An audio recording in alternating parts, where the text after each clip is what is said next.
Oh, man, we are back with the Armstrong Avenue podcast with Scott Armstrong. It's Big Mike. I'm the host. I'm here with Scott. Man, this episode is very special. We have made it into double digits, brother. This is Hey, episode 10. We, 10 we episodes. 10 episodes in, man. And this one's going to be special because this one is going to talk about what has recently transpired. You were a major part of it. We're going to talk about Starrcast, the event, as well as Ric Flair's last match, which you happen to be behind the scenes on. Yeah, you know what, Mike, before I go on, I know I do this every time, and I might as well make a habit of it. I can't tell you what it does for me to hear my dad's voice open this podcast from an interview from like 1982 or 83. I mean, that's just the craziest. It always makes me feel good about doing this podcast, Armstrong Avenue. And so I just want to give that shout out and say thanks again. I know I do it all the time, but I really do appreciate hearing that. Yeah, I was very fortunate.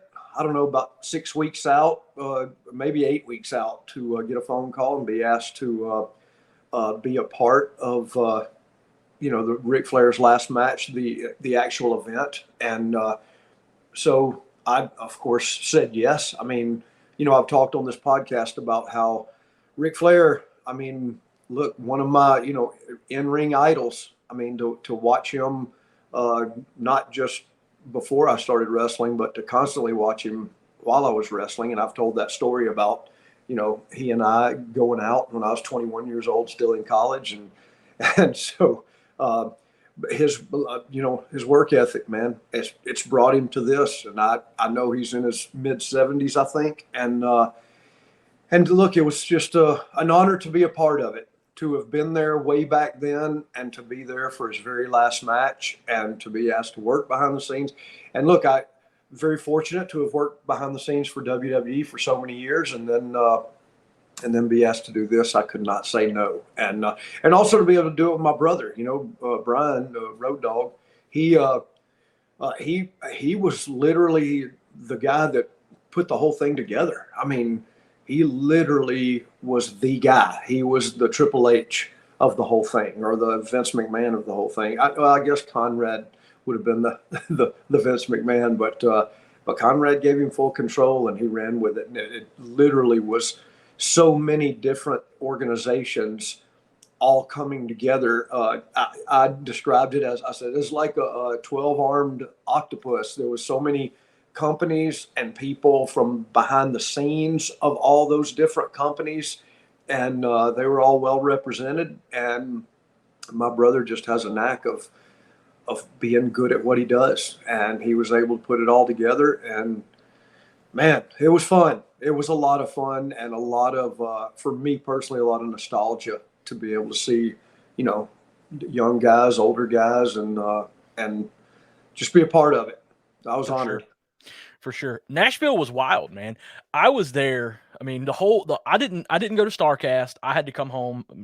I spent most of the week there promoting the Teddy Long show we did for the IWN. Yeah. So my wife said, "Hey, man, you got to come home. These kids, I need you." So I came home Friday night. Took what should have been a 5-hour drive, took 7, but that's okay. Yeah. But Nashville, it was an atmosphere, man, I've never seen in a wrestling event. I've never been to WrestleMania, I've never been to SummerSlam, but just the atmosphere was crazy. Yeah. So many wrestling fans. They had the tryouts there at the Wild Horse Saloon, and then they had the big store, which everything was way overpriced. I didn't spend any money in there. Yeah. Yes, it's not cheap. It is not cheap. But Nashville is a party town, but it was so packed. I gotta tell this quick story, man. It's about Teddy Long, and I think you're gonna find it hilarious. So Teddy, if anybody doesn't know, Teddy works with us with the IWN. He has his own little party cast he does where he goes and they do a podcast, him and his host Mac Davis. Well, after the show, we did a rooftop party Friday night. We're leaving. Like I said, so many wrestling fans walking around. Everybody's got belts on, Teddy looks at me. He goes, "Hey, man, I'm going to mess with this guy." This guy's back's turned, standing out in front of a bar. Teddy walks up to him, pulls on the belt and says, "Hey, give me that belt." And that dude turns around like he's about to throw hands, and there's little Teddy Long standing there. This man about fell out. He almost passed out. He couldn't believe it. I laughed so hard at that. He loved Teddy Long. He knew who he was. Man, it was funny. It was great, man. Teddy's a funny dude, I tell you. Oh, yes. I traveled with him a lot in WWE, and he was a blast to be around. He's funny, man. I love Teddy to death. But going beyond that, I didn't get to make it to Starrcast, but I heard it was so much fun. You got to see so many people. Yes. You told me a couple names that you got to see over there. Some people that you've worked alongside for a long time. You know, from WWE to WCW and even ECW talents. Yes. Like Hornswoggle and the Nasty Boys. Yeah, I see the Nasty Boys after a long, long time. I haven't seen them since I don't think since WCW days. So yeah, since what's that, 2001, maybe something like that. I haven't seen them in a long time. I haven't. I don't think many people seen them after they got potatoed by the acolytes of the APA came out and potatoed them. But, man, you've seen so many other people, man. Who else did you get to run into up there? So right off the bat, Brian and I, our table. Maybe I should describe Starrcast first. I think a lot of our listeners might not. Oh, for sure. Have the opportunity to go to something like that. It's like WrestleCon, and it's like the SummerSlam. So WrestleCon is to WrestleMania what Starrcast is to SummerSlam. That's, I guess, how I would say it. And their tables set up all in this. We were at the Nashville Fairgrounds, and just huge room. And I say room, but I mean it was huge, and just table after table after table of vendors of all wrestling, and it was vendors and old school wrestlers, new school wrestlers, female wrestlers. I mean, it was everything. And my brother and I get there, and our table literally, as the fans opened the door to come in, our table was straight dead ahead. I mean, we were the first people they saw. Us, and right beside us was Billy Gunn and his two sons, and the Ass Club, I think is what they're called now, the boys. And man, it was so awesome for us to be right there. So when the fans came in, most of them would just come straight to us. And I probably shook 1,000 hands in 4 hours. I'm not kidding you. We talked to so many people, and it was so. I had one dude come up and say, Scott, I know you're not going to, it really made me feel older than I already am. He said, you're not going to believe this. I got to show you a picture. And the picture was of me in my 20s, and I'm holding him, and he's about 2 years old.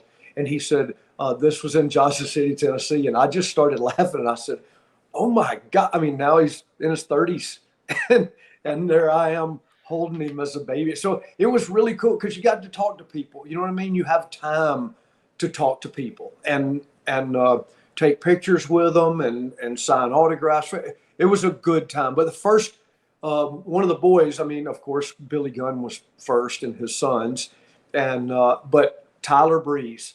And we saw him, Tyler Breeze. Remember Tyler Breeze? He was a tag team with Fandango, and man, just a great in-ring talent. And he came up, and we got to talk to him, 15 or 20 minutes before the doors opened. So we had solid one-on-one time to just laugh and tell old stories. And he said, he reminded me of something, and I know this is a little bit behind the curtain, but I'm just going to tell it anyway. We were having a tag team tournament, and this was years ago, and Tyler Breeze reminded me of this. He said, remember? He said, I always thought you didn't like me because I was the producer for his matches. I mean, a number of times, his single matches and he and Fandango's tag team matches, I'd be the producer. And so we'd be trying to put the match together for TV. And I disagreed with a lot of things that he wanted to do because I'd never seen him do those things. And he wanted to try new stuff all the time. But you don't try new stuff on TV. And that's what I would always try to tell him. But he would always argue with me. And then come back after his match, and I'd say, oh, my God, that was great. And he said, I told you. And he did it to me all the time. But he said, I always thought you really didn't like me. And I said, no, dude. He goes, no, you never agreed with me on my matches or anything. And he said, and then one time I'll never forget, you guys came out of a production meeting with Vince, and TJ came to me, and first thing he said was, man, I wish you could have heard Scotty going to bat for you and Fandango in there with Vince. And he said, wait, what? And he said, no, I'm telling you, I've never seen Scotty talk back to Vince, or he said it wasn't really an argument, but Scotty was standing up for you guys. And I just started laughing. I said, I do remember that. And he said, well, I can't remember the details. And I said, yeah, we were having a tag team tournament, and it was going to be like Raw versus SmackDown versus NXT. So you had teams from each brand all in this one thing. And so I pushed for Fandango and Tyler Breeze to win it all. And Vince said, no, I don't think we want to do that this time. And I said, and so I just stood up and said, well, sir, I feel pretty strong about this, because I said, my reasoning is these guys are great. They can have a great match with anybody that challenges them for a tag team title match. And on top of that, nobody in our audience will see this coming. Nobody. And Vince said, yeah, I just don't think we want to do that. And I said, well, can I ask why? And about that time, Michael Hayes looks over at me and goes, Scotty, tap. And I just started laughing. I said, okay, yes, sir, whatever you'd like. And he said, thank you. Like, shut up, boy, this is my company. You know what I mean? And so Tyler Breeze came to me. That's what he was talking about. He said, I appreciated that, man. That was worth every argument we had. And I started laughing. I said, we weren't having arguments. We were having creative consultant differences. That's what we were having.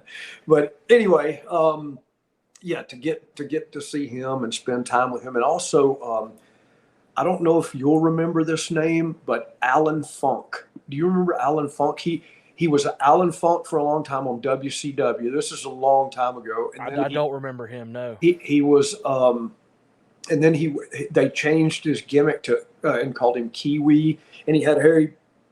Do his hair straight up in the air, and always had a really good muscled up body, and really good in the ring. And I got to talk to him for a while. I hadn't seen him. And Sarge, Buddy Lee Parker. Sarge was actually the trainer for the power plant, the WCW school, like NXT has the performance center.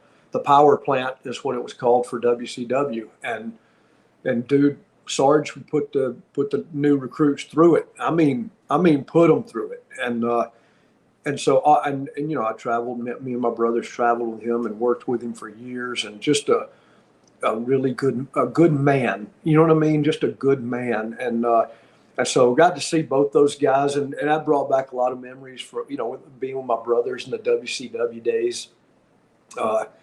Just had a real, it was just. It made me miss Brad. I miss Brad every day. I'm sure I don't even have to say that because I've said it so many times. But being at that Starrcast and all those wrestling fans coming in and coming to our table and telling me and my brother Brian, man, your brother Brad, he was so smooth in the ring. It did us. We talked about it on the drive back home of how good it made us feel to relive being around him and his work and the locker room jokes, because the WCW guys would, when we talked to them there at Starrcast, they would bring up, yeah, your brother, he would rib guys so much. He was always ribbing everybody in the back. And then, the fans talked about how great he was in the ring and how smooth he was. So that was cool, man. That was very cool. Really enjoyed that part of it. Yeah. Yeah. That's always a special time when people can talk about somebody like that and bring back those memories. You also told me you'd ran into some people that were recently released from WWE, like Nia Jax. Yeah. Saw Nia, got to hug her. She's one of the best huggers I've ever met, and she you see people and they give you the hug. Hey, how are you? You know, she ain't like that. She hugs you. It's a good. When I saw her, I thought, oh, I'm going to go straight to her because I know I want to get one of those good hugs. I tell her too, girl, you give the best hugs. It feels like That's she awesome. cares. You know what I mean? That's awesome. Yeah, saw her and also saw Baby Doll. Man, if Mike, if you don't know who Baby Doll is, you got to look her up. Baby Doll was with Dusty Rhodes way back in the Crockett promotion days, Mm-hmm. and she came up and hugged my brother and then turned to hug me. And in my mind, I was thinking, who is this that I'm hugging right now? I know she's something to do. And when she, when we broke apart, I saw her face. So, oh my God, Baby Doll. And she goes, did you not recognize me? And I started laughing. I said, well, I got to be honest. No, I did not. And so we talked to her for a little while too. And she talked about Brad and our dad. And because she knew them probably better than Brian and myself. And so it was cool to see her and talk to her. And hey, I should have mentioned this. She was on the other side of Brian and I. So we got the gun club on one side. On the other side was Magnum TA. And she was with Magnum and Dusty way back in the Crockett promotion days. And so it was so cool to see him and talk to him and just catch up because I haven't seen him in forever. And that was really cool too. And he's doing good and just again talking about Brad and my dad. Because they were there during that run when he was getting a push of a lifetime, and Dusty was the booker, and it was just a really good money making time for everybody, and so it was cool to see him too. Yeah.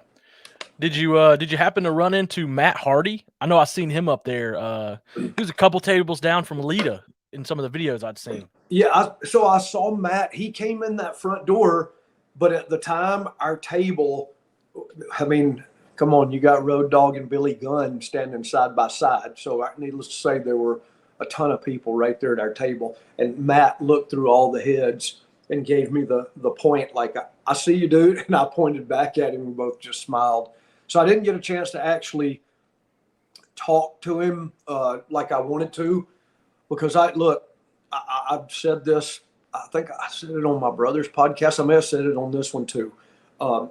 One of the best matches I've ever seen at a show was him against Mustafa Ali. And I was the producer. It was on a live event, so there was no footage of it. There's no anything. I'm just a dude that has seen wrestling matches since I was old enough to know that I was at a wrestling show because my dad, and so I've seen a zillion matches. And this one, I was a producer, and I told them, I said, hey guys, don't go nuts out there. 15 minutes would be great. And they go out there, and at the 15-minute mark, they had the people eating out of their hands. They were doing, Mustafa Ali can do the high flying, or you can mat wrestle. And Matt was doing the old school take them down. Matt kind of turned heel in the mid, and he was a baby face, and he kind of turned heel in the match during the match, and the people got behind it, and they ended up going about 21 minutes or something like that, and they came back. First thing Matt said was, hey, I'm sorry, we might have gone a little over. And I said, dude, I don't care. I said, the wrestling fan inside of me was losing his mind. That was, man, literally one of the top 5 matches I've ever been able to be a fan and watch. And that's what ended up happening. I just got to watch it and go, oh my, it can still be done. And Matt, I don't know how old Matt is now, but he's probably in his 40s then for sure. And there's Mustafa in his early 20s, just a go-getter ready to show the world that he can go. And dude, they did. I've told them over time, but I would have told Matt again, because when I told him that night, he just kept smiling and said, thanks for saying that, Scott. I appreciate it, man. But I just didn't get a chance to talk to him. I was trying to think of who else. There was so many people there, man. There was, man. It's crazy. I've seen fan pictures with Kelly. Oh yeah, I got to. So it's funny because there was a picture on Twitter that Summer Rae came over and said, "Hey, Scotty, look at my dress." And she had, Summer Rae, come on. She's got this skin tight dress that she just looks phenomenal in. And it's black and white stripes, just like a referee shirt, except it's thinner stripes. And it is so form fitting on her, and her form is definitely fitting. And so she said, "We got to take a picture, you in your ref shirt and me in my ref dress." And I said, "Yeah, okay, sure." And so we took that picture, and she tweeted it, and I think it was Kelly that took the picture. and Kelly came over, and I hugged her neck. And so in ECW, when it first started, that's when I was hired in 2006. Kelly was about, gosh, I want to say 18 or something like that, 19 maybe. And she was like the little star, the female star on the new ECW that Vince McMahon was doing. Yeah. And so she literally was the star on that, the female star on that show. And look, my daughter was like almost that age. And so I treated Kelly like my daughter the whole time she was there. And if she did something stupid, I would call her over and tell her, I'd say, "Hey, don't do that. What are you doing? You can't do that. Come on, think about this. Let's talk about it a minute." Just like I would do my daughter. And so she said that. She said, you always treated me like I was your daughter. I said, you were my road daughter. One time I heard her feelings. We were on a group flight, and we're coming back from, I can't remember the towns, but anyway, it's a group flight. When I say that, the WWE chartered a plane, and when the show was over that night, we all went to this little airport, and we all get on this plane, and we're flying, and Kelly, everybody's asleep on the plane except Kelly, and I forget who the other person was, but she's going, "Oh God," she's being 19. I mean, it's simple as that, and living life after the show. And it woke me up, and I was an old man already and ill that she woke me up. And I said, "Kelly," I just said it from my seat. Everybody, I'm sure, woke up. I said, "Will you shut the hell up?" And she got deadly silent. And then in a minute, here came Rey Mysterio, and he said, "Scotty, you've hurt her feelings really bad. She's crying." And I went, "Oh God." I realized then maybe I overreacted just a little bit. and so I walked up there and sat down next to her, and I told her, I said, "Look, I'm sorry. I said, I really did treat you like my daughter now, and I'm sorry." I said, I should not have done that, and I apologize." She said, "That's okay." Well, needless to say, I never heard her the rest of the flight. You got your point across, though. Yeah, bless her heart. Yeah, she's just she was always a sweetheart to me. So I always appreciate it. So when I saw her, we talked about all that and laughed about it now, because older and wiser you always hope to be, and. And so, but it was great to see her and Summer Rae, and Summer is the best. She is the best.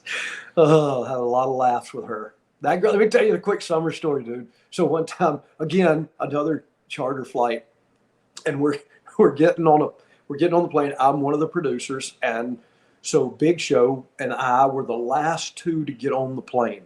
And so I have a checklist, and I'm checking off. It was just WWE people. It was a charter. And so I'm checking off all the names of the wrestlers that are getting on the plane. Because look, at the end of the day, if we're missing one, I'm the guy that's going to get the phone call, me or the other producer, who we always had one on the plane to make sure nobody was poking holes in the windows or anything, and then one to count off everybody. So we were covered. And here she comes, and she gets on the plane, walks by me and Big Show. She goes up the plane. Well, they start and we have a representative from the airline that's walking us out on the tarmac. We didn't go down in the terminal. We went outside. And so we're walking on the tarmac, and they start the plane. And me and Big Show are the only two not on there yet.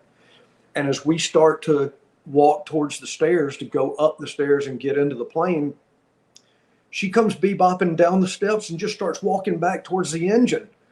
And I went, "Hey, what are you doing? What are you doing? I mean, it scared me to death. And she went, oh, I'm going to get my stuff back here. I left it in my bag. I said, no, no, no, no. And the airline representative starts going, no, don't go back there. Don't go back there. I was just waiting, honestly, to see the whole engine just suck her up and shoot her out the other side. And she just went, what? And I said, Summer, come here. And I pointed to that engine. I said, you see that engine right there? I said, girl, you just broke about 100 FAA regulations by walking back there. I said, get him back on that plane. Get whatever you need when we land. And so we got on the plane, and the guy literally just, the airplane rep just starts looking at me and laughing. He said, man, how do you do it? I just said, hey, it's so much fun, believe it or not. I said, this is the kind of stuff that's fun. I said, because she and I will talk about this forever. And we did. We talked about that when I saw her. I said, remember when you always got sucked up by the airplane engine? Oh, gosh. That's awesome. It was fun. A lot of fun. Awesome. So is there anybody that was there that you didn't get a chance to talk to that you really wanted to? You know what? Yes. Lex Luger. I know I think he was in there signing with us. I know when I got there that morning, they said, oh, they're doing a Four Horsemen photo shoot in another part of the fairgrounds. And so they had Arn and Barry Windham. And I'm sorry I didn't get to see Barry either, but Arn, Barry, I did see some of the pictures. And J.J. Dillon, I think Tully. I mean, it was anybody that had ever really been a horseman, and then the main four. And so it was really cool to see the pictures. But I wanted to see Lex because, look, Lex was there in WCW. I was in WCW, believe it or not, for 7 years. Just back then, he was a job guy. Okay, that's what I was. I was a job guy. And so I knew my role. I had no issue with it. When you know what you're going to do when you get there, you don't have to sweat anything. You know what I mean? There's no politicking. You just have a good time in the locker room and then go do your job best of your ability. And that's what me and my brothers did. We never sweated it. But anyway, Lex was there. And so during that 7-year period, I had a lot of time to, they would use me on, back then we called them house shows. Today they're called live events.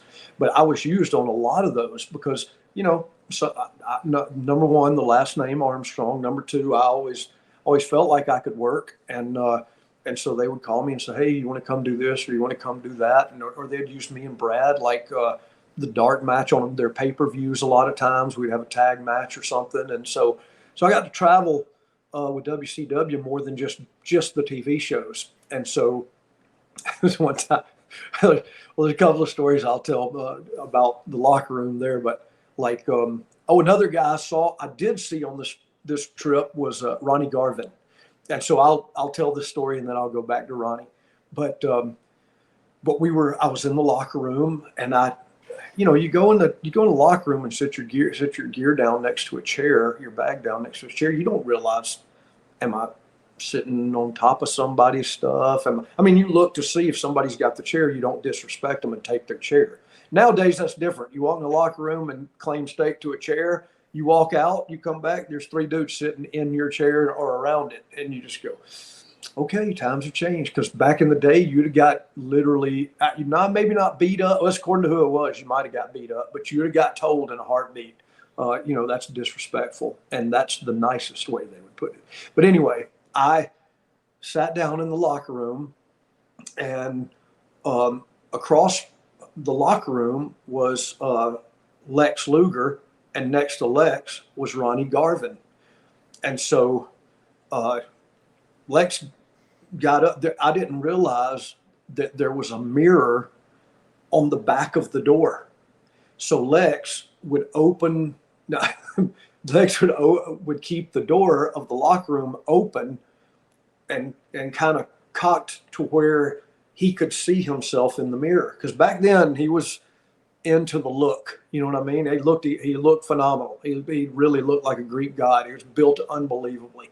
But he but he kept the mirror where it was the door was angled right where that mirror on the back looked right at him. And so if I went out, when I walked back in, I just, without even thinking about it, I just shut the door back. And I wasn't even thinking about it. And Lex was like, 3 feet behind that door where he could see himself in the mirror. And after a couple of times we doing that, he said, Armstrong, what the hell, man? You shutting the door every time? And I said, well, I'm dressing right over here, and anybody walking by can see me over there getting dressed. He said, well, you're not naked, so what does it matter? And I went, yeah, okay. In my mind, I don't realize that the mirror, that's what he's doing. You know what I mean? I don't realize that he has the mirror for himself. And so I said, oh, okay, hey, whatever you need, dude. I'm just here. I'm not worried about it. And so then he walks out, and Ronnie Garvin explained to me what was going on, because Ronnie was sitting next to Lex. And Ronnie said, hey, now that he told you, just watch this. Well, then every time that Lex would come in and sit down and cock the door just right, Ronnie would get up, walk out, and shut the door. he did it 10 times. And every time he'd walk back in, he'd look at me and do his eyebrows up like, hey, look at that. Oh, gosh. But let me, before I go to Ronnie, let me give you this Lex Luger story. And this is literally why I wanted to see him, to remind him of this, because he probably wouldn't remember this. In the early days, the pioneer days of video games, that's right, kids, I was alive back then. and during the early years of video games, they were so different. And so I had the opportunity. We were doing we called them the Disney tapings, but they were for the worldwide show for WCW. And we would do like 10 days in a row down at Disney MGM Studios in Orlando. And so they came and they said, hey, we're doing the video game for this week. And they came to me and my brother Steve and a couple other guys said, hey, would you guys want to do the video games? They said, they told us, they said, you'll be called the victim. So the director, the camera guys that shoot these video shoots, you can tell them your name, they won't have a clue. They're not wrestling fans, they're video game people. So they're just going to call you the victim. And I said, hey, I've been a victim my whole life. I said, okay, great. And so Kevin Sullivan is who came and said, he said, Scotty, do you want to do these? And I said, yeah, we talked about money. I agreed. And he said, if you do one, you get this amount. But if you do 2 in a day, you get this amount. If you do 3 in a day, you get this amount. Well, look, I was, 500 miles from my family, and I went down there to make money. I said, look, I'll do however many you do in a day. I'll do every one of them. And he said, oh, okay. Well, I think I did 4 the first day and then 3 the next day. And then he came to me and said, hey, we're going to give some other guys a chance to make a little money too. And I said, yeah, no, I get it. But so it's the second day I had 3 people, and I forget who the first one was, but the way they shot it was me being the victim. I would take like a slam off the top rope. And when I hit the mat, I had to hit, sell, and then stand up and go back to a real robotic, like a posed robotic position, like almost like a Rock'em Sock'em Robots, if you remember that game. And so that's what you had to do every time. And I'm telling you, this was the infancy of video games. And so, so I did that. Well, here's the kicker. If you take a slam off the top rope in an arena with 10,000 people, it hurts. I mean, I'm not going to lie to you. It doesn't feel good.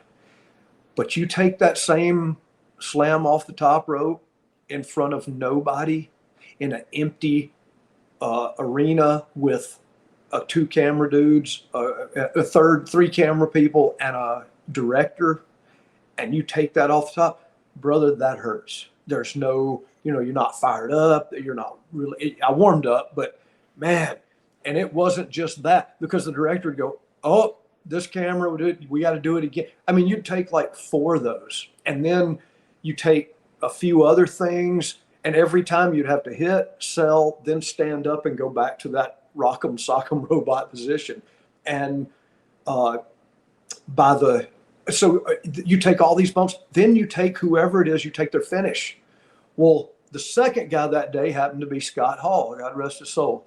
And Scott Hall said, "Oh yeah, I want to, his finish was the cross or whatever he called that, and Razor's Edge, yes, way up in the air, you're behind him, and then he kind of throws you, and you land all on the back of your neck and your shoulders, and so we did it." And then he said, and then the director goes, "Hey, can we do that with him on the top rope?" And I went, "Oh, wait a minute, dude." And he goes, "No, because I didn't want to take that. I'd already taken all the bumps from the first person." And I was already getting sore because you're in front of nobody in a real air-conditioned arena. And so I was getting tight. And so Scott goes, "Hey, do you mind taking it?" And I said, I just went, "Dude," he goes, "I think it'd be cool on the video game." And I said, "No, look, I agree. It'll be cool on the video game. I'm just the guy that's really taking it. I'm not the character." And he said, "Okay, well, maybe I can come back and do this tomorrow. Maybe we can get somebody else if you really don't want." I said, "No, I'll take one." And I told the director, I said, "I will take one." Brother, that it hurt. It hurt my neck really, really bad. Well, there were no doctors. The doctor didn't hang it not like WWE now where everybody's covered. There was nobody there. Just me and whoever the wrestler was. And they came in sections. They weren't all there at one time. So anyway, we do it. And here comes Lex. Now, Lex is about 45 minutes late. He wasn't on the show, so they flew him in from Atlanta. And he gets there, and the director goes, "Oh, great, Lex, you ready?" He goes, "Oh, I've got to make a couple of phone calls. I'm so sorry. I just got off the plane. Let me do that, and I'll start getting dressed right now. I'll be right there." So for like 45 minutes, I'm sitting out there, and I'm getting cold, and my neck is so tight. My bones are hurting. I mean, I vividly remember this because when I finally went to the back and said, "Hey, dude, are you close?" And he goes, "Oh, yeah, Scotty, I'm sorry, man. I've just got a lot going on. I got to get this phone call done." He was on the phone. He said, "I got to get this phone call done. I will get back to you in just a few minutes." I said, "Okay." Well, sure enough, in about 5 minutes here, he came. He was dressed, and he saw me. I was laying literally on the ring apron, laying almost in a fetal position, just, my back hurting, my neck hurting, because now I've really cooled down. And he said, "Hey, man, you all right?" And I said, "Dude, I've just taken all these different bumps. And I think I had Sting first, and then Scott Hall, and now Lex." And he goes, "Hey, tell me," he said, "so you're hurting?" And I said, "Oh, man, you don't even know." And he said, "Okay, tell me what you've done so far." And I told him, I said, "I've done Sting's, press slam. I've done Scott Hall's finish. He said, "Have you taken a body slam?" And I said, "Yes." And he said, "Have you taken a hip toss?" "Yes." "Have you taken a backdrop?" "Yes." He just starts asking, well, I'd taken all that from the other two guys. You know what I mean? And so we get ready to do this. And the director goes, "Okay, so what I want to do," and Lex goes, "Hey, wait a minute.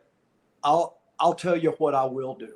You don't tell me what you want me to do. I'll tell you what we'll do."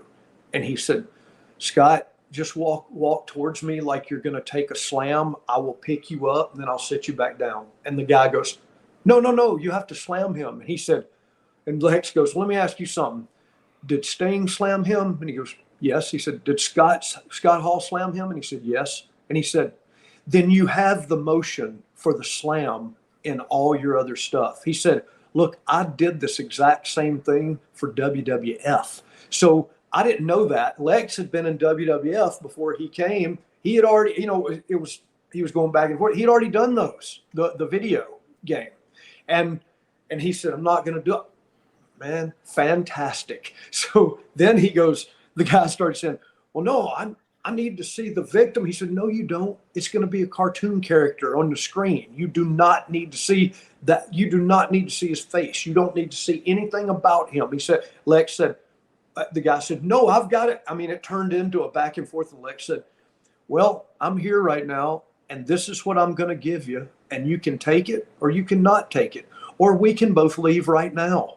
And the guy went, oh, okay. He was really flustered, but he said, oh, okay, okay. And everything Lex literally said, he did a press slam too at the time.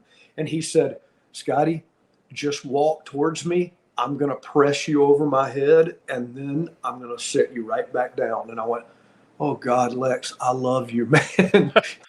and this was the best. His finish at the time was the torture rack. And so he literally said, Scotty, I'm just going to put you up on my shoulders. I'm going to put you up here, and I'm just going to do about 5 squats with you on my back. I'm not going to shake you like I would if we were in a match. And I went, oh God, thank you. And he literally put me on his back, and he just started doing squats. And I heard the director go, well, we got to see something out of the victim. And I just started shaking my arms and legs while he was doing squats with me. And when he finally stopped, he sat me down, and he looked at the guy and he said, okay, that's what we're giving you. And the guy went, okay, thank you. I said, Lex, I will remember you doing this for me for the rest of my life, man. Thank you so much. Well, the next day I woke up, dude, I felt like I'd been hit by a truck because I'd already wrestled twice in the afternoon and then did this in the evening. And so the next day I walk in and Kevin Sullivan sees me, and he was the booker. And he said, Scotty, are you okay? I said, dude, I'm banged up, man. And he goes, well, do you want to take the day off? I said, oh, no, I need to get paid. And he said, okay, then you wrestle me today. And he was the booker. And I went, okay. And he goes, you got any problem with how much time we put in? And I said, no, the less, the better. And he just started laughing. And he said, and he took care of me. But anyway, Lex Luger, that's why I wanted to see Lex. I wanted to go to him and say, dude, I want to remind you of something you did for me that I will never forget, man. That was straight up cool, man. And I'll never forget it. He took care of me look, man, it's one thing to rib guys in the locker room and do all that kind of stuff. But when you take care of somebody when they really need to be taken care of, and I don't care what walk of life you're in, taking care of somebody like that, that's straight up good-hearted human being. And I really appreciated that. Yeah. Like I've told you before on here, Mike, I treat people like they treat me. And man, I couldn't, man, I really appreciated that. I'm not kidding you. It was awesome. Yeah, that's awesome, man. So moving into the Ric Flair's last match, you were one of the producers, and you timed the show. Yes. This was a crazy, because I've heard people say this was the real Forbidden Door pay-per-view, because you really had people from every major wrestling promotion, including WWE, because as we all know, Jeff Jarrett, who, fun fact, Jeff Jarrett followed me on Twitter. Hey! That was a big moment in my career. Jeff Jarrett works for WWE, so we had people from every company, which is crazy. Yeah, he had signed on to be a part of this, and then he ended up getting hired by WWE, and they said, "Go ahead, fulfill any commitments you have." So I thought that was really cool. But what you were saying about the real Forbidden Door, dude,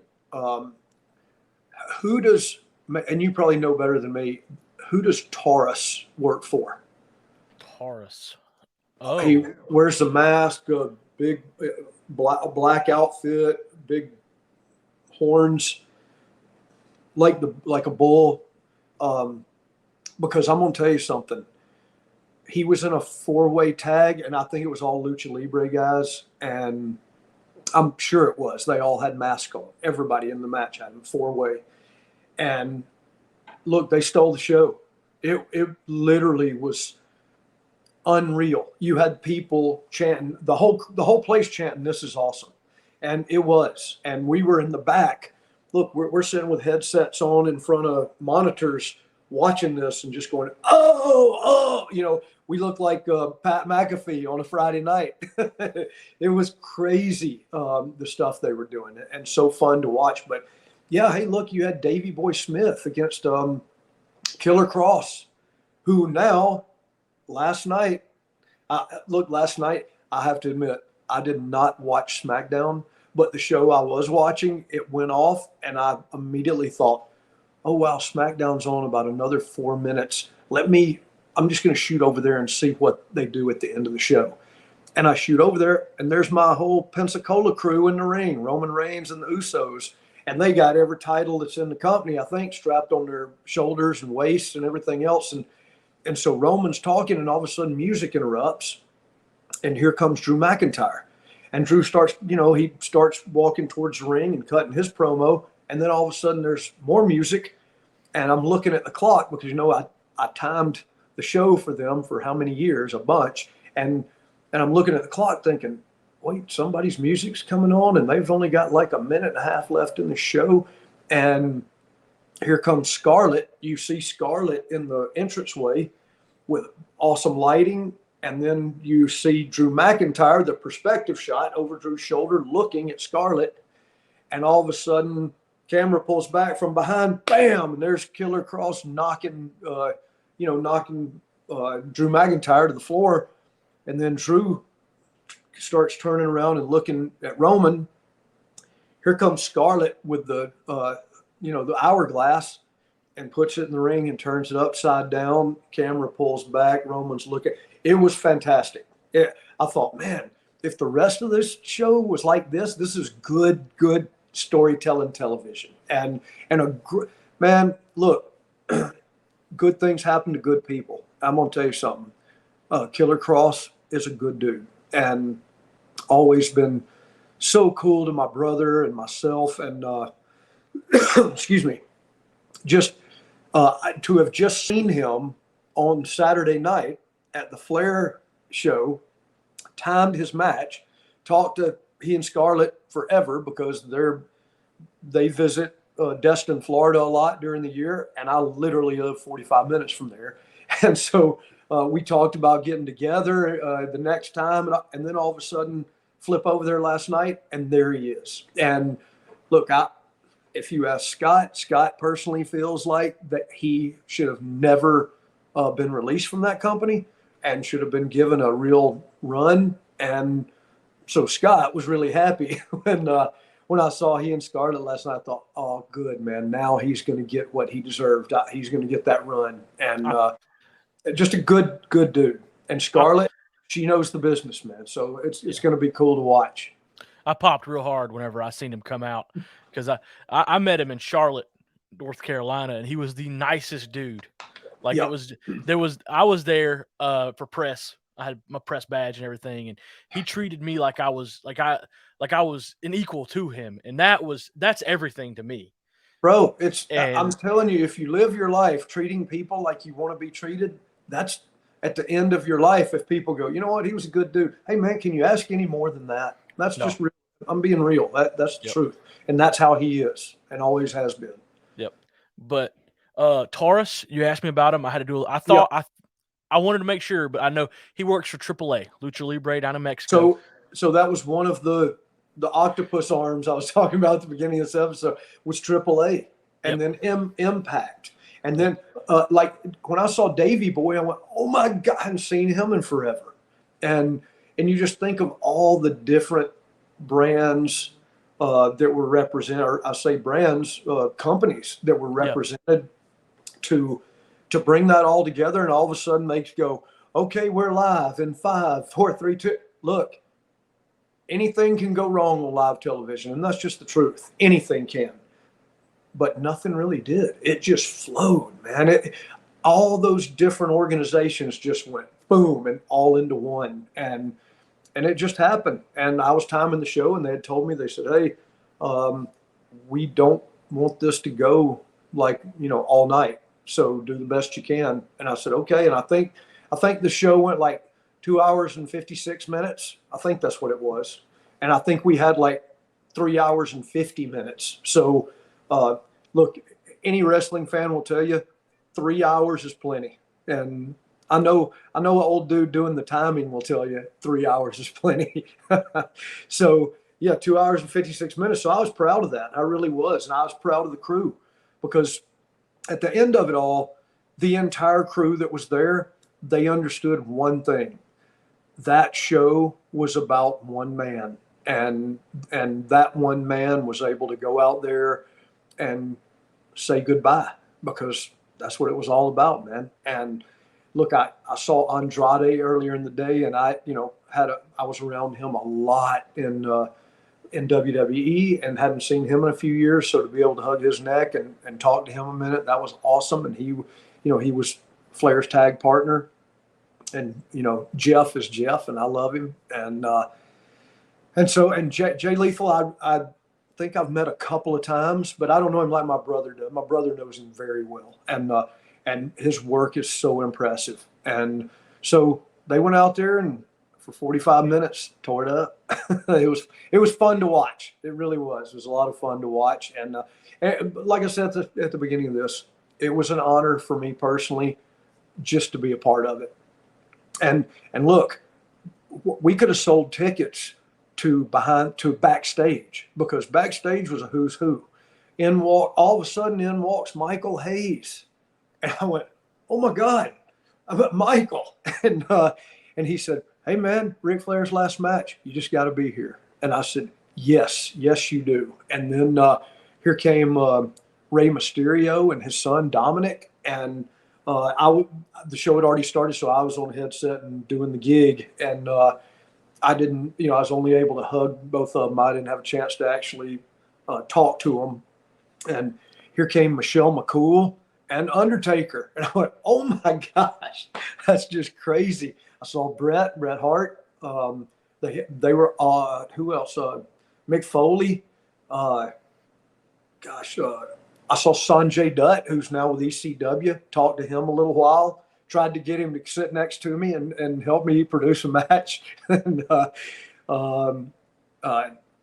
Sin Bodhi, who I haven't seen since the ECW days, so probably 2006, 7, 8, something like that.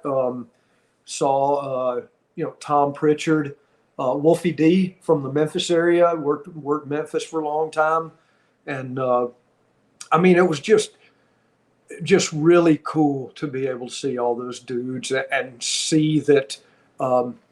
Look, man, at the end of the day, it's one big family. There are some dudes in the family that's that one cousin that you don't want to be there or be around.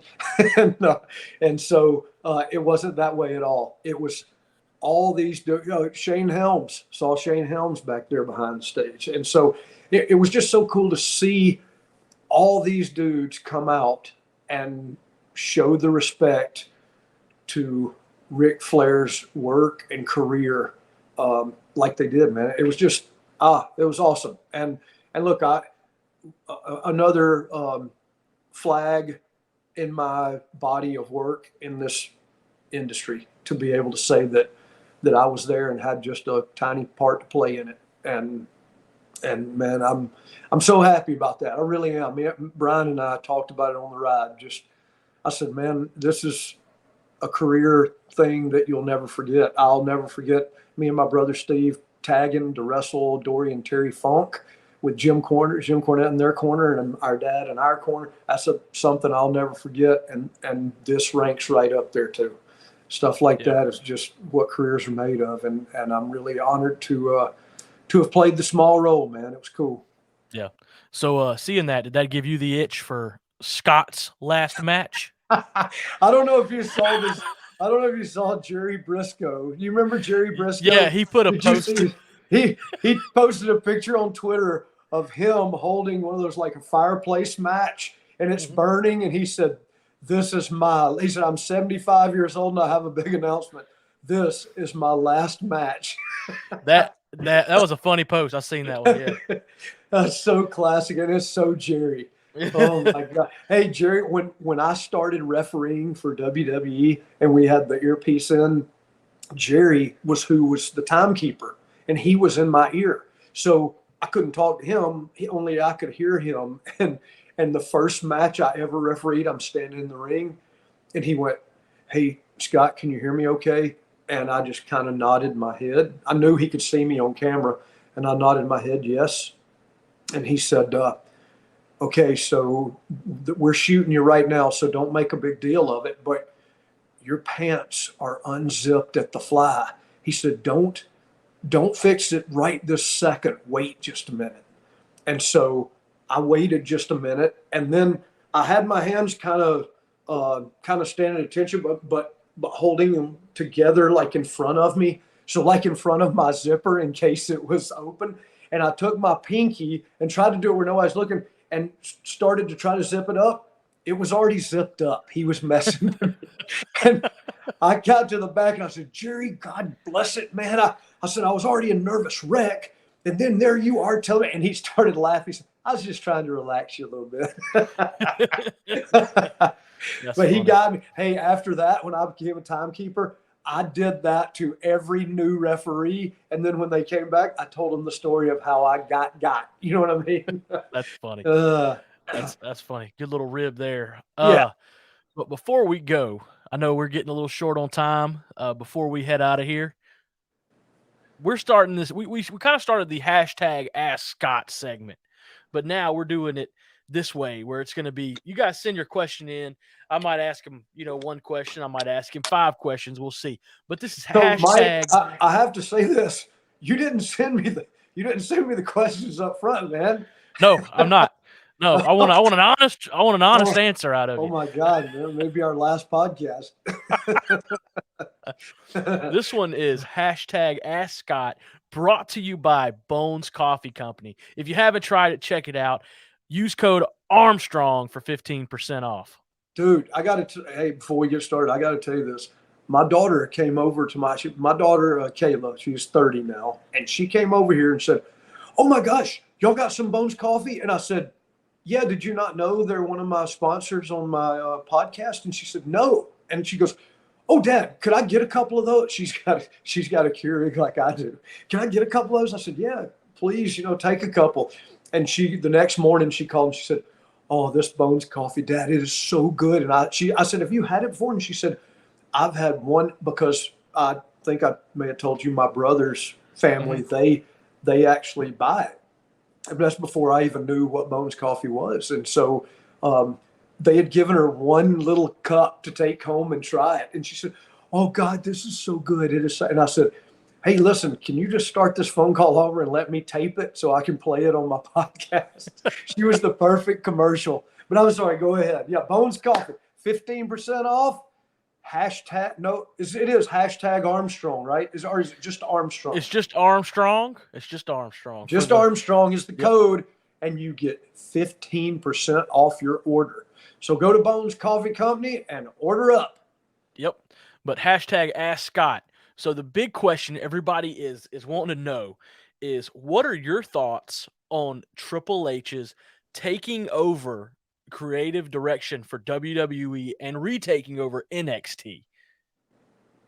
So, okay, if I'm honest about this, look, I was at NXT working with him every week prior to him having the heart issue that he had. And I do mean I think my glasses are cockeyed. They are. I guess I need to get those adjusted. Anyway, I'm seeing myself on camera and going, oh my God, man.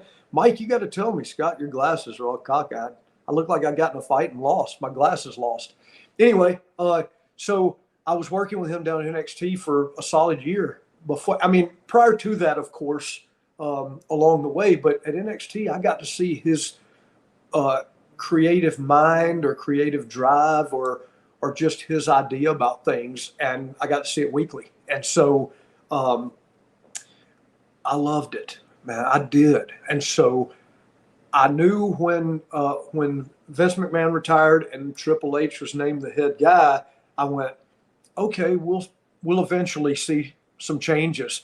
But he made changes immediately. And so that let me know up front, he does have control. I mean, it looked like total control. And the fact that he brought immediately at SummerSlam, there's Dakota Kai, Io Shirai, or it's Io Sky now, I think, to what they're changed her name to. But anyway, to see those ladies and know what their body of work is up until now, it's unreal, and know that they deserve to be there, but they weren't there, and Hunter took over, and now they are there, and to see, the end of SmackDown last night, that had Hunter written all over it, and you just go, Man, that is so cool that the people who worked so hard to get there, now they get a chance to show their talent, and I'm really really happy about that.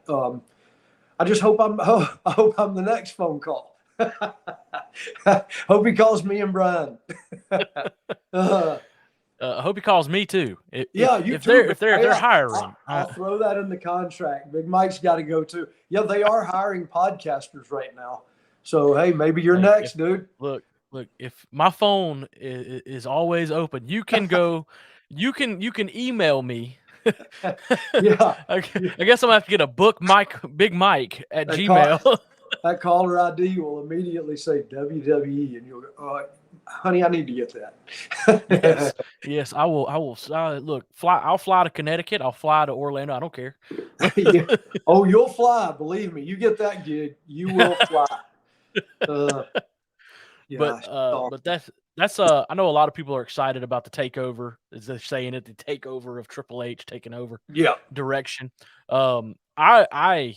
I'll tell you, I watched SummerSlam, and it was a different feeling. Like even Michael Cole was different for me. It was like I don't know what it was, but he was into it. The whole show was great. I'm really excited to see where things go. Yeah, me too. Me too. And I know backstage will relax a little bit. And look, this is just Scott's opinion, and I didn't create the multi-billion-dollar company. I'm just a guy that worked for it. But my opinion is, if guys that have creative talent are relaxed at their job and having a good time at their job, they will do a great job.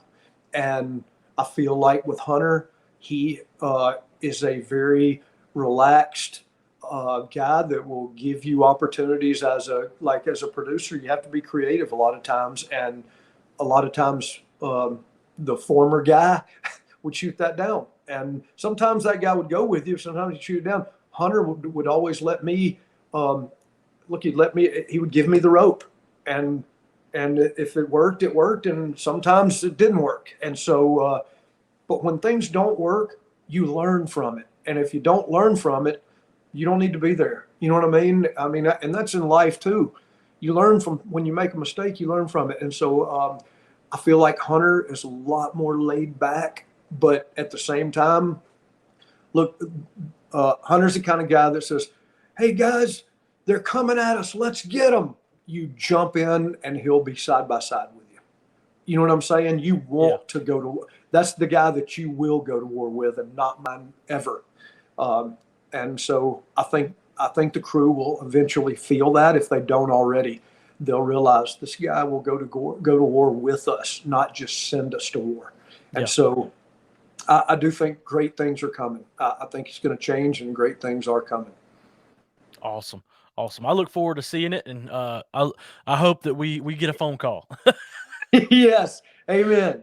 Hey, Hunter, if you're listening to this. Yeah, that's Big Mike. Yes. That is my title. Look, I'll set the ring up. I don't care. I just yeah. Hey, you listen. You wear a lot of hats. You do. When you get there, you wear a lot of hats. Look, at any job, wear as many hats as you can, right? If they have to let you go, make them go, "Oh man, you know who we need back." Yep. That's at IWN. I do it all, man. From marketing to the podcasting to running the app to setting up the ring to booking the shows to, I'm the first contact. I'm the first contact. Our podcast. You're doing our podcast. I'm the first contact most wrestlers get in touch with to come work for us. So that's awesome.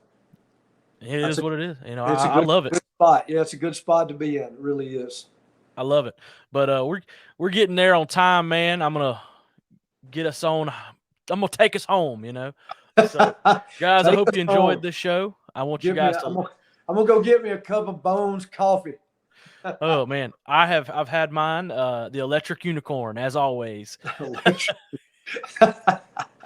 I think I went to a club called. No, I'm just kidding. Go ahead. I'm sorry. That's a whole nother story. Hey guys, if you want to bring Scott to your show, to your kitchen, to make some hashtag Scott's Biscuits. It's book Scott Armstrong at gmail.com. He will be at the Superstars Fan Fest October 22nd in Rome, Georgia. We could talk more about that on our next episode. It's WWE Armstrong on Twitter. It's Big Mike, the host. Armstrong Avenue Podcast. We're going to get out of here. Scotty, I had fun. Me too. We're out.